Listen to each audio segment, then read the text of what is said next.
Next, I want you to talk about how this change benefits your clients. Are you now able to offer more comprehensive service? Can you help them avoid lengthy court battles? Will you be able to provide deeper financial insights? Whatever it is, based on your profession, I want you to spell it out for them. Remember, people always want to know what's in it for me. So you need to make sure that your message will translate into how it's going to help them or how it's going to help their clients. I'm Sylvia Garibaldi, founder and CEO of a well-established marketing training and done-for-you services company, tailored specifically for the modern legal and financial professional worldwide. While it's taken some trial and error to figure out which methods get the best results for professionals who are looking to grow their practices, fast forward to today, my team and I have nailed down and perfected a process that has helped so many of our clients consistently achieve outstanding results and create a legacy for their practices. I created the Serve First, Sell Later marketing podcast to give you simple, actionable, non-salesy, and results-driven marketing to grow your legal or financial practice like so many of our clients have. If you're a lawyer, mediator, financial, or divorce professional who is looking to become highly visible and wants to create a practice that makes an impact, then you're in the right place. Let's dive in.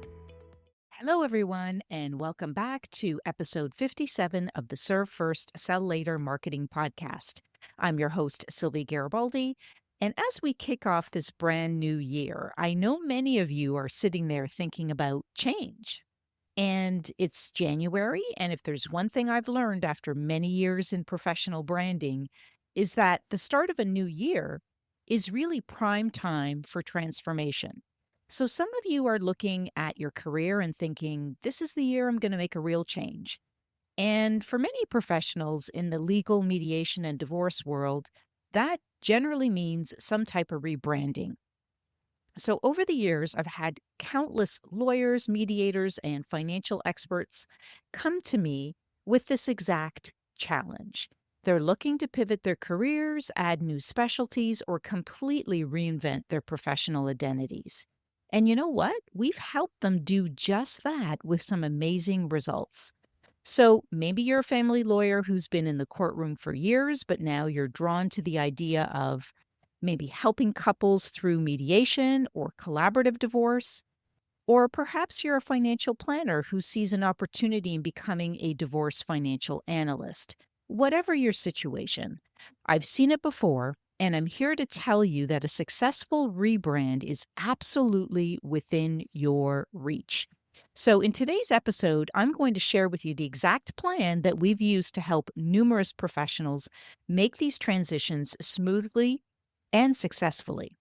So I'm going to walk you through everything from discovering your core mission to crafting your new personal brand, and even how to build those crucial strategic partnerships that can really skyrocket your success in your new role.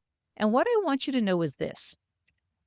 This isn't just theory. It's a tried and true approach that's worked for real professionals just like you. So whether you're actively planning this shift or just toying with the idea as part of your New Year's resolution, then I think this episode is packed with practical advice that you're going to want to put into action. All right, so let's dive in.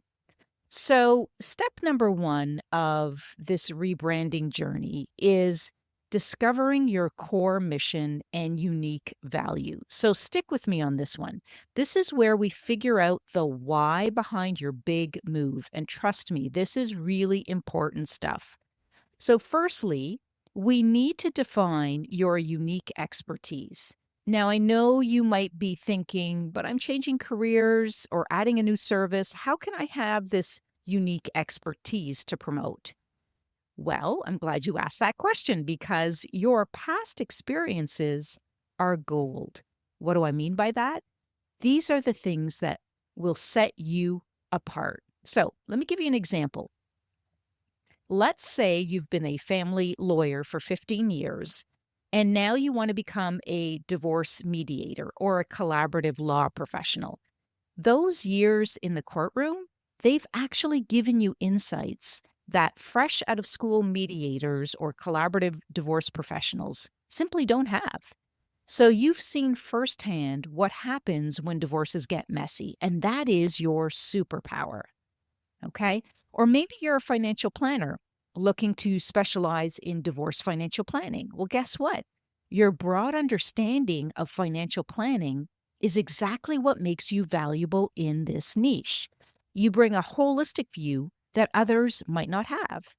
So I want you to ask yourself, what experiences do I have that make me uniquely qualified for this new role or for adding this new service? How does my past career support what I want to do next? And these answers are truly your secret sauce. Now, let's talk about understanding your audience because this is a big one, folks. You need to know who you're trying to reach with your new identity. And this one comes up all the time when we work with our clients on this.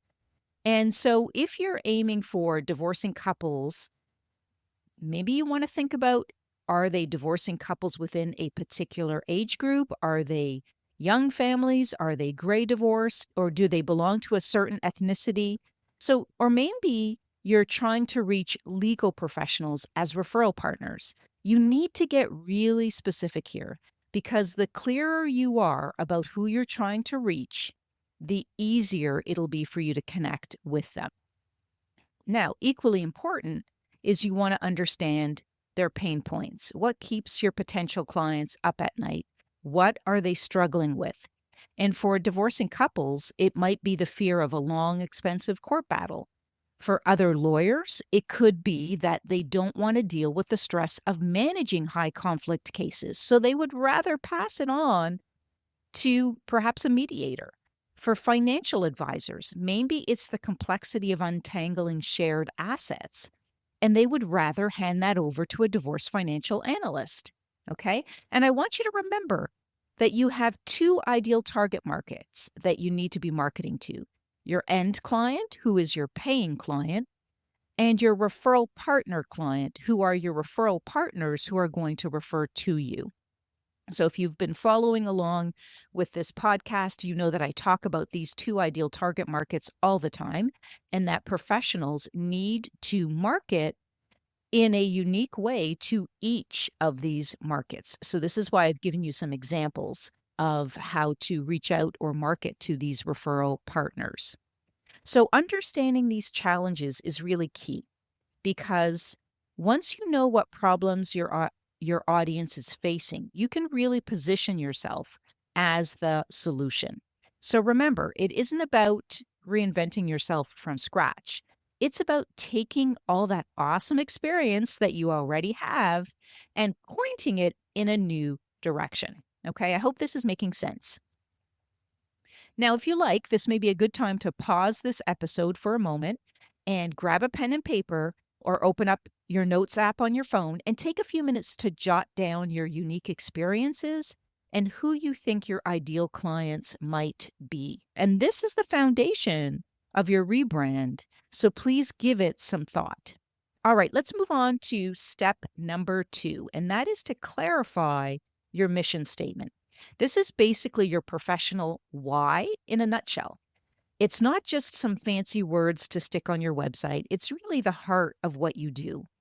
So I want you to ask yourself, what problem do I solve? How do I help my clients? And your mission statement should answer these questions in a very clear, concise way that will resonate with your audience. So let's continue with the example here. You're transitioning from a family lawyer to a divorce mediator. Your mission statement might be something like helping couples navigate divorce with clarity and peace of mind, all outside of court. So see how that works here? It's simple, it's clear, and it immediately tells potential clients what you do and how you can help them.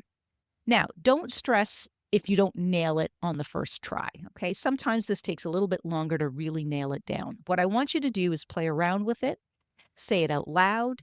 Does it feel right for you? Does it capture the essence of what you want to do? And keep tweaking until it feels just right.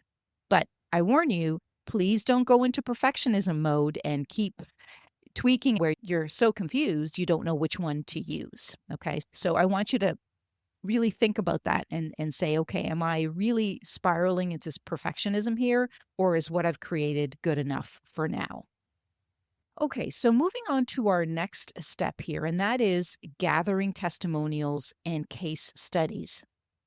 So I want you to think about this one.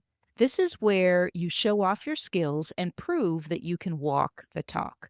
So even if you're starting in this new role or adding in this new service, you can still provide testimonials. Here's how you do it. Here's the secret. You don't need to start from scratch. Your past experiences are a gold mine. So let's say that you're a family lawyer becoming a mediator. Think about times when you helped couples reach those amicable settlements. Those are perfect examples of your mediation skills in action, right? Or if you're a financial planner and you're moving into divorce financial planning, remember those times when you helped your clients through those major life transitions? That's relevant experience right there. Okay? I hope you see where I'm going with this. So the key is to highlight experiences that showcase skills relevant to your new role. Maybe you facilitated a particularly tricky negotiation, or perhaps you helped a client understand complex financial implications during a big life change. These are your success stories, folks. Use them, use them. And don't be shy about asking for testimonials from past clients or colleagues who can really vouch for your skills, because a glowing recommendation can go a long way in building trust with potential new clients. So I want you to remember here, you're not starting from zero. Please let that sink in, okay? You have years of experience. You need to pull that experience up. You need to highlight it and apply it to this new role or to the new services that you're adding, because you're evolving. You're bringing valuable experience with you in this new chapter. All right, we're diving into step number 3 of this rebranding, and that's establishing authority in your new role. So, how do you go about this part?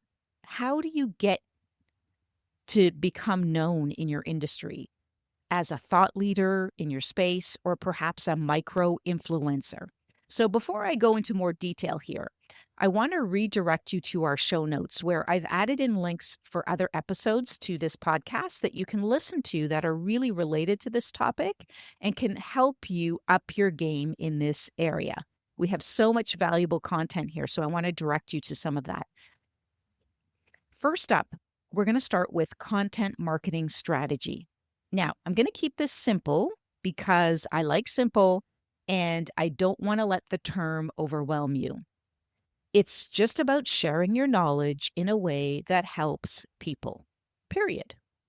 So you're going to write blog posts, maybe you're going to create videos, you're going to host webinars on topics that matter to your new audience, you're going to write social media posts. So for example, you're now a mediator. You might write a blog post on 5 tips for amicable divorce mediation. If you're a divorce financial analyst, how about dividing assets, common pitfalls in divorce settlements? So you're just sharing what you know. I hope you can see that by those 2 examples. It's simple, plain, but to the point. Now let's talk about networking and speaking engagements. I know you may not like networking, but trust me, it's not as scary as it sounds. So think about joining professional organizations in your new field. Maybe offer to speak at events or be a guest on podcasts about divorce. It's a great way to get your name out there and meet potential clients or referral partners. So let me give you a quick example of a client of ours who joined a estate planning association. And as a divorce financial analyst, she joined this particular group in her local area and, pitched herself as a speaker. And not only did she start networking, but she was brought in as a speaker and then started getting business as well from the estate planning attorneys in that association. So think about what is the new service and what are the associated groups or organizations that you can join that will expose you to people in that area who might be able to help you. All right, so let's move on to social media. I want to tackle this one here in this particular step because you definitely want to update your LinkedIn profile, make sure it reflects your new role and includes a really strong summary. And then you want to start sharing valuable insights regularly. This is super important. We see this all the time. We'll look at people's profiles and they say, oh, I've added this new service or I've become a mediator in this area. And yet it's not reflected. It may be reflected in the title of their profile, but you don't see it anywhere else. So there's no value added information on their profile that you can find that's related to this new service or new profession. So you really do want to share those valuable insights because that's how you're going to build trust and show people that you really know your stuff. So you'll need to do this with not just LinkedIn, but any of your other social media channels that you may be utilizing. So be sure to take the time and plan out all of these changes so that each channel is aligned with your new services or new role. And please don't forget about your website. Add that section that explains your transition and highlights your expertise in your new role. So you want to include maybe an FAQ page that addresses common client concerns. And remember that your website is often the first impression that people get of you. So please make it count. And don't forget about updating those business listings, okay? Make sure that your Google My Business profile and other relevant platforms reflect your new specialty. So don't forget about Google My Business and any other platforms you have there. If you belong to any industry directories, please be sure to update those as well and think about other professional directories that you may want to belong to with this new service or role. And last but not least, think about creating some educational resources. Think about downloadable guides or ebooks, something like the Divorce Mediation Roadmap or Financial Planning Checklist for Divorce. These are all great tools to help your clients and show off your expertise. Okay, step number 4. This one is the low-hanging fruit email campaign, and I love this one. This is a fancy way of saying, just tell people you know about your new service. So send an email to past clients, referral partners, professional contacts, and anyone else, and you want to share with them your new role, your new mission, maybe your new services, and invite them to connect or refer clients. But first things first, you need to announce the shift. And this isn't just a quick, hey, I'm doing something new and post it on Facebook kind of thing.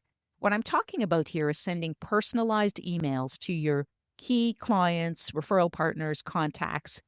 These are the people who've trusted you, who have worked with you, who have sent business your way, and they deserve to hear about your change directly from you. So you're probably asking, what goes into these messages? So let me break it down for you. So you want to start by explaining why you're making this change. Maybe you've seen a need for more compassionate divorce mediation, or you've realized that your financial skills could really help people navigate the tricky waters of divorce. Whatever your reason, share it. People connect with authenticity. Okay. Next, I want you to talk about how this change benefits your clients. Are you now able to offer more comprehensive service? Can you help them avoid lengthy court battles? Will you be able to provide deeper financial insights? Whatever it is, based on your profession, I want you to spell it out for them. Remember, people always want to know what's in it for me. So you need to make sure that your message will translate into how it's going to help them or how it's going to help their clients. Okay, I hope this is making sense. And then finally, you want to include some kind of call to action. You want to ask them to refer clients who might need your new services or suggest ways that you could collaborate in your new role. So I would encourage you to invite them to a quick phone or Zoom meeting to discuss further and to really just connect and get updated on what each of you are doing. Okay, so here's a quick little write-up. And of course, you're going to want to expand this, but I wanted to just give you a feeling for this type of message. So you can say, "Dear Name, after 15 years as a family lawyer, I've decided to focus on divorce mediation. I've seen firsthand how draining and expensive court battles can be, And I believe I can help couples navigate divorce more amicably and cost effectively. So I'd love to chat about how this might benefit your clients who are considering divorce and would also love to hear what you're up to. And then you would go into, are you interested? Would love to set up a meeting for us to chat further about that. So see how this works. It's personal. It explains the change. It highlights the benefits and it opens the door for future collaboration. And I know that sending these messages sometimes could feel a bit scary. You might be worried about how people will react. But I want you to remember that most people are actually going to be excited for you. They'll appreciate that you're keeping them in the loop. And even if you aren't thrilled, that's okay too, because this is your journey and the right people will support you. I've done this exercise countless times with our clients. We've written the email for them. It's gone out and they have booked meetings so quickly because this is a warm audience and these are people that you know, like, and trust, and they do want to help you. So this low-hanging fruit campaign is an excellent one to help you make that transition. And I know we've helped our clients successfully do this and actually bring in more business just from this simple email. All right, moving on to step number 5. Step number 5. So this one's all about building referral partners. And so this is about making friends with other professionals who work in areas related to yours. So once again, if you're a divorce mediator, think about partnering with therapists or other attorneys who don't offer mediation. If you're a divorce financial analyst, maybe you want to team up with family law mediators. The idea here is co-collaborate when possible. So a co-branded workshop or webinar, maybe you and a therapist could put together a webinar on emotional and financial healing after divorce. So what you're doing here is you're both showcasing your expertise and you're helping each other out. So see how that works. That co-collaboration could be very powerful when you team up with the right people. Okay, let's talk about professional organizations here. These groups are gold mines, and they offer training, they offer networking events, and sometimes even referral lists for potential clients. Plus, being a member gives you instant credibility because it shows that you're serious about your new specialty. And don't forget about those online communities, because those are great places to learn, share your knowledge, and meet potential partners or clients. So look for those LinkedIn or Facebook groups that are related to your field. Join legal communities where people discuss divorce issues. The key here is to just participate. Don't just lurk in the background. Answer questions, share your insights, maybe even write a post or two, and show people you know what you're talking about. And I know that this could sound like a lot of work, and you're right, because it does take effort. But here's the thing. You don't have to do this all at once. What I want you to do is start small. Maybe reach out to a potential partner this week, join one professional organization next month, dip your toe into one online community. All it takes is one step at a time. And I want you to remember that building these connections, they take time. But every small step that you take today is actually moving you forward in your new direction. So please don't dismiss taking one small step a day. It can move you in your direction so much faster when you just take these small steps. Step number 6, and this is a powerful strategy to establish yourself as a thought leader in your new field, and that is monthly workshops or webinars. And folks, this is a fantastic way to build trust, showcase your expertise, and create a consistent touch point for referral partners and potential clients. So let's break this down so you can see how to make this happen. So first things first, I want to talk about the objective. What are we trying to achieve here? Well, it's pretty simple. You want to educate prospects and referral partners about the benefits of your new service consistently. Keyword here, folks, consistently. People need to learn from you consistently. They need to see and hear from you consistently. So maybe you're now offering divorce mediation or divorce financial planning, some other service. I'm just using divorce mediation and divorce financial planning just so I can continue the example throughout this episode. But this really applies to any new service that you're adding. And this is really your chance to show people why it matters that you're offering this new service or you're rebranding yourself in a new way. So we're creating a predictable platform for you to showcase your expertise. So think of it as your monthly stage to shine. And here's a big one. We're strengthening relationships with referral partners and prospective clients by providing value to them first. It's totally a win-win situation. Now, let's talk themes. If you're in divorce mediation, focus on how the process works, its benefits, and share success stories. If you're doing divorce financial planning, highlight strategies for managing the financial maze of divorce. In terms of format, you aim for about 60 minutes, including time for Q&A. For some of you, it may be a bit longer, depending on what you are talking about and based on the engagement of the audience as well. So trust me on this. People love the chance to ask questions. Do this monthly, and here's a pro tip. Pick the same day and time each month. Maybe it's the first Wednesday.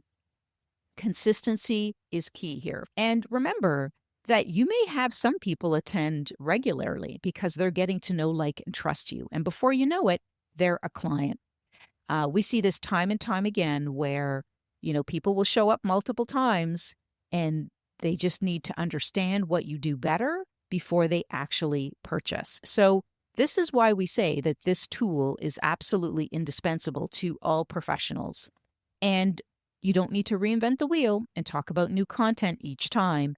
It can be just a few different strands of information that you're sharing, and maybe you rotate this information or you keep to the same presentation and you just update it with the latest information or latest case studies. Okay, so who should you invite? So I want you to think prospective clients and, of course, referral partners, like whoever they may be for you.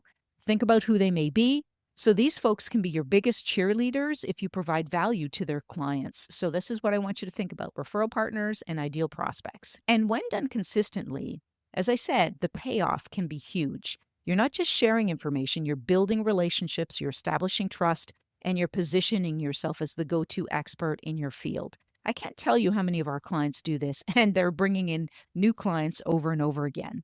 So as I mentioned before, you're not going to reinvent the wheel each month. You're going to start with your core message and you're going to build from there. Okay, I hope this is making sense. But this truly is a great way to add extra value and strengthen those referral partnerships and strengthen those ideal prospect relationships that are still on the fence about whether they want to engage in your service or not, or maybe they're just meeting you for the first time. Okay, so as we wrap up today's episode, I want to leave you with this. Change isn't just possible, it's inevitable when you take that first step. So the perfect time to embrace transformation is really now, like this second. Whether you're rebranding your professional identity or maybe you are adding a new service, I want you to remember that your past experiences, they are your superpower. They've shaped you, they've prepared you, and they've positioned you to really create something extraordinary. So here's my challenge to you. Reflect on the unique strengths that you bring to the table. I want you to clarify your mission and then take one bold action this week. Maybe send an email. Maybe update your LinkedIn profile or reach out to that new connection. Progress really just starts with one decision, one step, and one moment of courage. And if you're feeling unsure about where to start or how to navigate this transformation, we're here to help. I can help you map out your next steps together. So set up a strategy call with me. Just click the link in the show notes and we'll be on our way to speaking in no time. You've got everything you need to make this the year of transformation. So go out there, take charge, and build that career and life that you've been envisioning. I'm cheering for you, and I can't wait to see what you achieve. Thank you for joining me, and if you haven't subscribed to the podcast yet, please do so. See you in the next episode.